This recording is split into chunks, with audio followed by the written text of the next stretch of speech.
why it is so hard to stick to a diet. That's better. Yeah!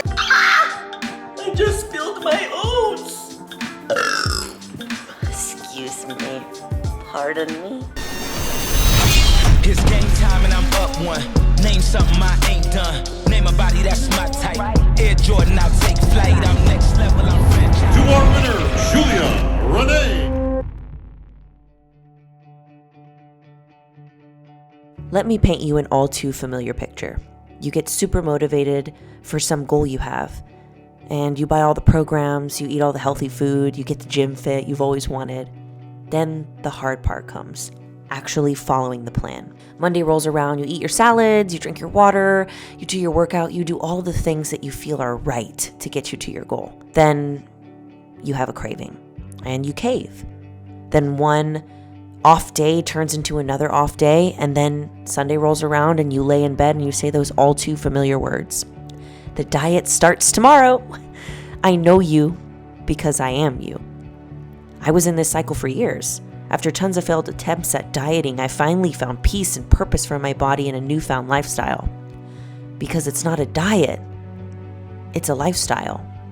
I no longer diet to be skinny, pretty, desirable, or out of hate for my body. I only evolve for the betterment of my body and my lifestyle as a whole. Taking care of your body and long-term health shouldn't be some quick and easy fix, like patching up a punctured tire. It should be something that's always in question. Look, the answer isn't as complicated as we make it, but funny thing is, humans tend to make things more complicated than they need to be. Then we leave feeling discouraged, defeated, and for lack of better words, a failure. Newsflash, you're not. Good morning, buff babes and bros, and welcome back to another video. If you are new here, my name is Juliarene, and I'm an IFBB Wellness Pro. And in today's video, if you haven't got it yet, we are going to talk about why it is so hard to stick to a diet. We're gonna need a little bit of this if we're gonna talk about this serious topic. That's better. The number one reason that it's hard to stick to a diet is because we live in a society where people like to crash diet. Now, crash dieting basically is when you cut your calories or you increase your physical activity by so much that you end up falling off plan and then you're upset with yourself. I just spilled my oats. Now, we live in a society where when we want things, we get it fairly quickly. We can order something and it can literally be here the next day. So I feel like this is a contributing factor to why people like to crash diet. Because maybe you have like a holiday coming up, or it's your birthday, or you're going on vacation, which is usually the reason why people like to crash diet.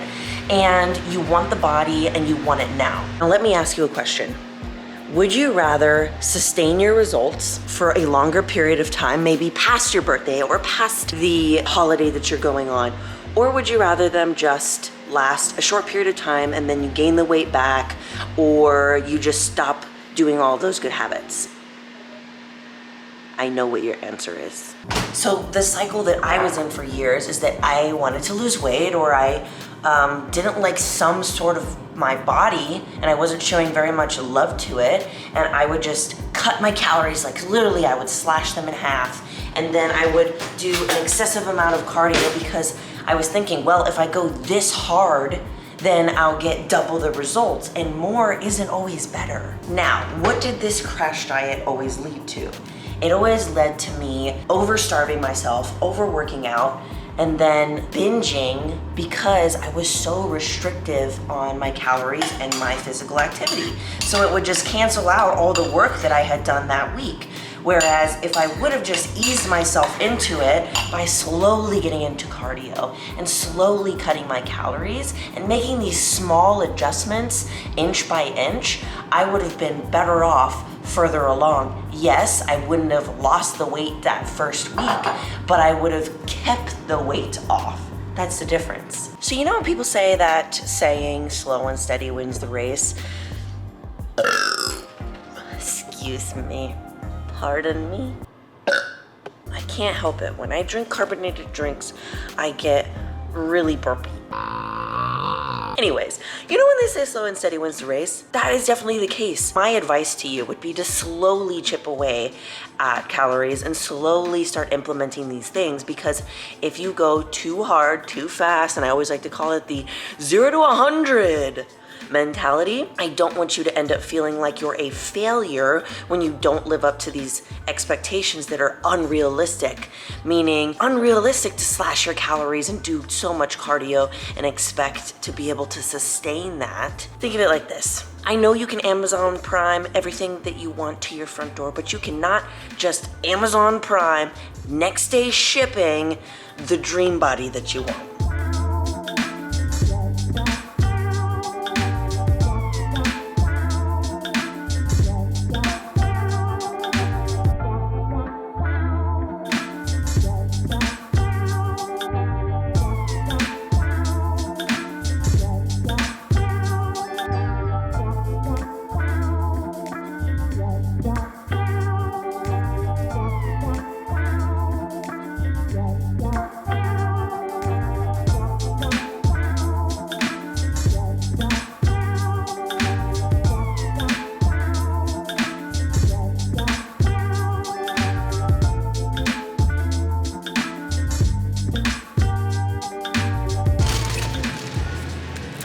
Another thing that we do is we label foods as good and we label foods as bad.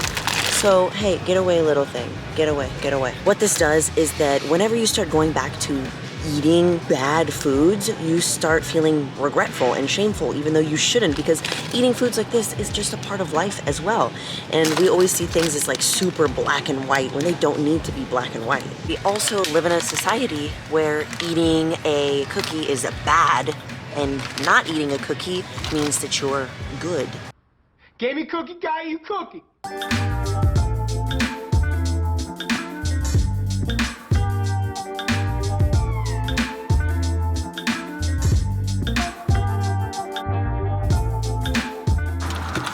Whew. It is windy out there. Messed up my dew, you know what I'm saying? But guys, hopefully I can get you to understand too is that society does label things as good and bad, especially food. Like, you should do this, you shouldn't do this.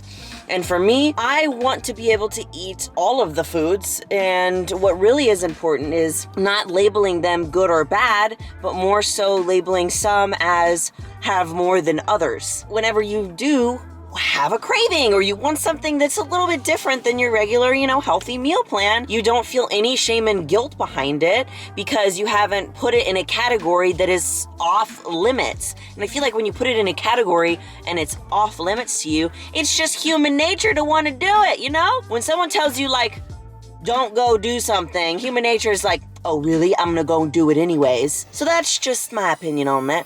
A lot of times we rely on physical discipline before mental discipline.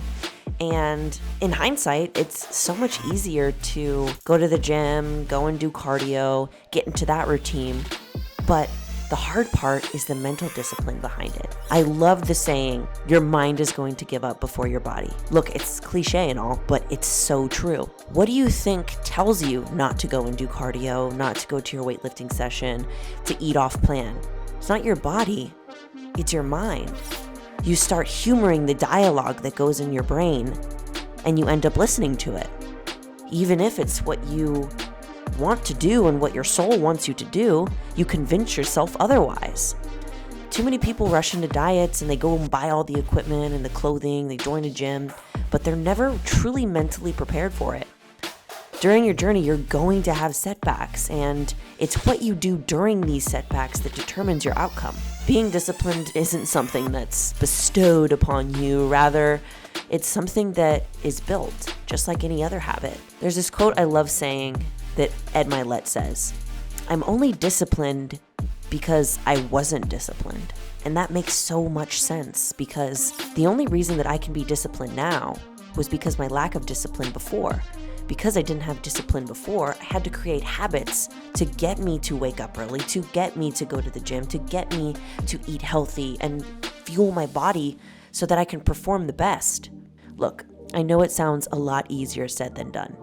Yeah, let's just be more disciplined. Cool. Well, That's not helpful. Now, how do we actually do this? What does this actually look like? It looks like quieting the negotiations in your head. You are the only one who is in control over these. So let me give you an example. You go to your cardio session and it starts getting really hard. And your brain keeps telling you, oh, this is hard, this is hard, this is hard. You're like, yeah, brain, this is hard. Yeah, I want to give up, brain. And then what? You get off the machine and you don't go and do it. And then you feel guilty later and you're like, man, that wasn't really that hard.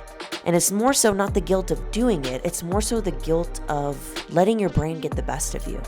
Just like anything else, it takes practice.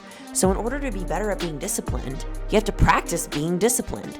This can start super small. Small matters, like finishing a half a gallon instead of a gallon. And check off every single day that you finish that half gallon, because that is a win. And the more that you do that, day in and day out, these small habits start building up. And then you start to believe, wow, if I can do this, what else can I do?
Morning, my loves. So I wanted to talk about another thing that I know that I did when I was trying to diet or look skinny or be pretty, whatever it was. Anyways, I'm super extra, but I would set unrealistic goals of what I wanted to look like or what I wanted to achieve. For example, whenever I started getting back into fitness, I mean, I've been working out and lifting weights since I was 15 when I was in wrestling, but there was a really big portion of my life where I just fell off and I just stopped because I was so tired of doing it.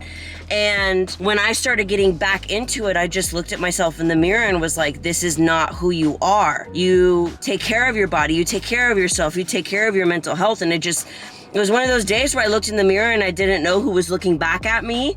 And that's where I made a change. And when I wanted to, change, I dove into like research and how I was going to do this and what to do, what not to do. And I learned a lot of things along the way. And one of those things was I set an unrealistic expectation of what I thought I wanted my body to look like. So I hadn't picked up weights in a long time and I wasn't near being a bodybuilder, but I saw a bikini competitor and was like, that's what I want to look like. And then I was so disappointed when I didn't look like that after trying for a couple of months, and I couldn't understand why.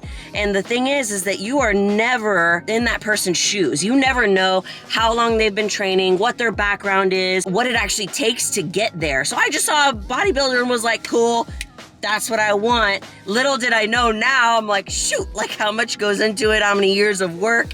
And I was looking at this competitor and she was like weeks out from stage and I was like, I want to be that lean. Now I know better, but setting realistic expectations. One thing that Greg Doucette talks about, if you don't follow him on YouTube, guys, I always recommend him because everything that he posts, it's very like upfront and real if you can handle it. but it's something that you need to know. But the one thing that he says is that think about your dream physique. So maybe it is like a bikini competitor or a wellness competitor or somebody that's been competing in CrossFit or whatever it might be, and get halfway there. Try to get halfway there, because now you don't have this expectation that's so high that whenever you don't get there, you don't feel bad about yourself for not getting there, because of course you weren't going to get there within less amount of time that they've got there. You don't even know how long it takes to get there. So I don't want you to be discouraged when you don't reach this super unrealistic goal, when if you were to say, maybe I'm gonna get halfway there, then when you get there, you're gonna be like, yeah, and you're gonna be proud of yourself, and then you're gonna wanna push more,